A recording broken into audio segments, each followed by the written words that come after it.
E aí pessoal, tudo bem? No vídeo de hoje eu quero conversar um pouquinho com vocês sobre solidão. Vamos refletir juntos?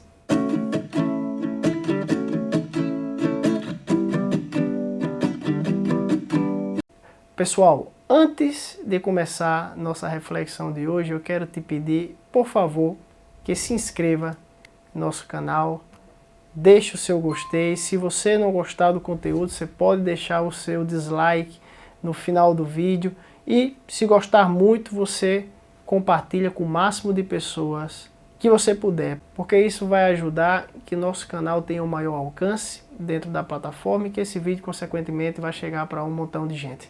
Ok? Então, a reflexão de hoje é sobre a solidão. E aí eu te faço uma pergunta: será que a solidão é sempre ruim? Será que a solidão sempre tem essa conotação negativa em nossas vidas? Será que sempre é uma coisa ruim? Muitas vezes a gente repete a perspectiva aristotélica de que o homem é um animal social e que o homem é um animal social por natureza, que a gente necessita do outro para sobreviver, necessita do outro para crescer, mas é claro que a gente necessita. Mas será que, como diz no Nordeste, a gente precisa estar encangado com as outras pessoas para poder viver? Às vezes a gente não consegue fazer uma separação ou ver o termo em suas distintas nuances ou dimensões. A gente até encontra na literatura por aí atualmente a distinção entre solidão e solitude. A solidão entendida pelo lado patológico, pelo lado negativo da pessoa que não consegue socializar, da pessoa que não consegue se encaixar, que geralmente é um grande drama que a gente vive muitas vezes nessa etapa da adolescência ou pré-adolescência ou até início da vida adulta, e que a gente vive hoje nas redes sociais, porque as pessoas vivem loucas e loucas atrás de ter mais contatos e de ter mais likes e de ser mais conhecido e mais amado e ter a vida mais bacana. E por outro lado, a solitude entendida como esse momento em que a gente se encontra com nós mesmos. A gente sai um pouquinho de cena na sociedade e a gente pode colocar as cartas na mesa e ver como estou. Aprender a silenciar, aprender a se conhecer. Bem, se vocês gostam dessa distinção entre solitude e solidão, eu acho que a partir disso já dá para ir cortando muito mato nesse caminho, porque a gente já não está falando só sobre solidão. Agora, eu acredito que está tudo dentro do mesmo termo. Tudo vai depender de como a gente interpreta. A gente adora criar novos termos, eu não tenho problema nenhum com isso. Insisto, muitas vezes a gente romantiza muito a questão da solidão, a gente se faz muito de coitadinho.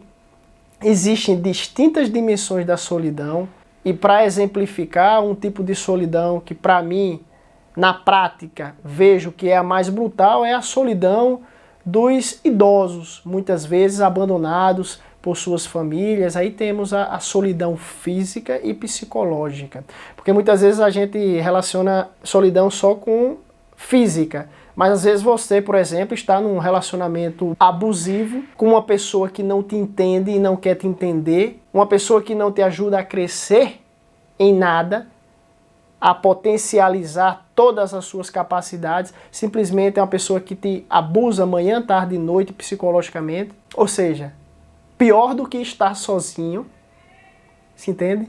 Você está com a pessoa, mas está sozinho. Então entender a solidão como um sentimento dessa dimensão negativa é entender que solidão não é estar isolado. Você pode estar com um montão de gente ao seu redor e se sentir a pessoa mais sozinha do mundo, porque parte daqui. E a solitude, claro, eu nem sei porque eu estou falando sobre solitude. Eu estou falando só, no fim das contas, sobre solidão. Existe essa dimensão da solidão, que algumas pessoas chamam de solitude, que é muito necessária. Que na realidade também está enraizada em nossa natureza. Que é essa oportunidade de respirar. Eu estou vivendo em sociedade, estou vivendo em sociedade. Eu estou aprendendo com as outras pessoas aos trancos e barrancos, e estou aprendendo com as outras pessoas aos trancos e barrancos. Mas também preciso de um momento para oxigenar tudo isso. Para parar um pouquinho e ver, peraí, esse é meu momento. Viver sozinho também, fisicamente aí falando, não tem problema nenhum. Eu me lembro momentos da minha vida, no início da minha carreira na Marinha, dos poucos anos que permaneci, que vivi em Manaus, eu morei sozinho em um apartamento durante alguns meses e fui muito feliz. Nem sempre eu estou com minha esposa Eduarda aqui no Chile. Às vezes ela vai ao Brasil e eu fico um mês sozinho. E eu aproveito esse momento para reconectar-me. Ah, Kenny, então você não gosta da sua esposa, você dá graças a Deus quando ela sai. Não! Na filosofia mais barata que existe de boteco, uma coisa é uma coisa e outra coisa é outra coisa. É preciso aprender da solidão para poder crescer. Insisto, existem distintas dimensões da solidão.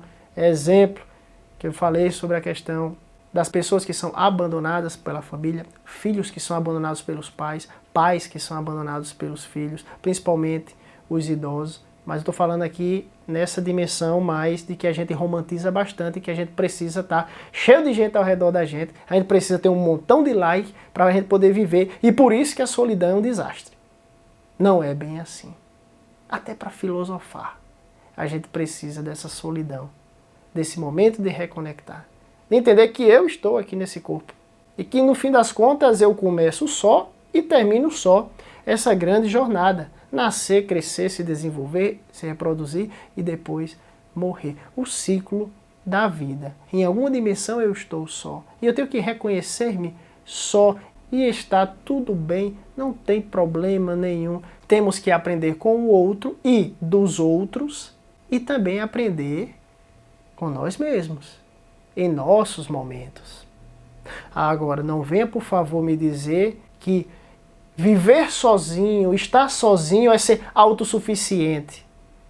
E que você é melhor do que os outros porque você vive só e tal pessoa não consegue viver sozinha. Não venha com isso não, que isso é até brega.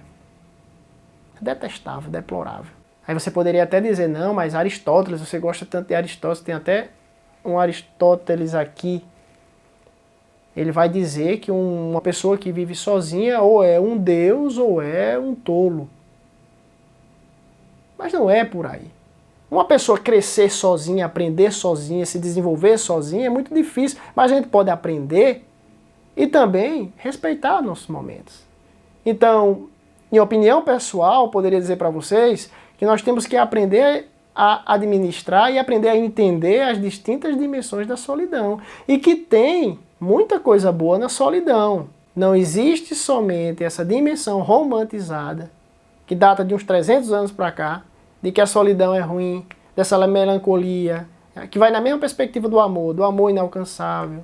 Não, certo? Vamos parar e vamos pensar com nossa própria cabeça, que é o que a gente sempre tem tentado fazer aqui, e entender. Existe tempo para tudo. E na solidão a gente pode se descobrir. Talvez, algumas vezes, a gente prefira não conhecer o que a gente tem aqui dentro por medo, por insegurança. Mas o convite sempre está. E a gente só vai crescer se for assim. A gente não vai crescer se escorando nas outras pessoas. As outras pessoas não vão se desenvolver por nós. Certo? Então, essa é a reflexão de hoje. Espero que você tenha gostado. Não sei se eu dei muitas voltas, mas é isso. A gente vai saindo do assunto, entrando no outro. Eu espero que tenha feito sentido. Eu me sinto aqui como conversando com você, sentado aqui nessa mesa e batendo um papo sobre a vida. E eu espero que você continue aqui comigo, refletindo, pensando sobre a vida. Te deixo um grande abraço e a gente se vê na próxima oportunidade. Tchau!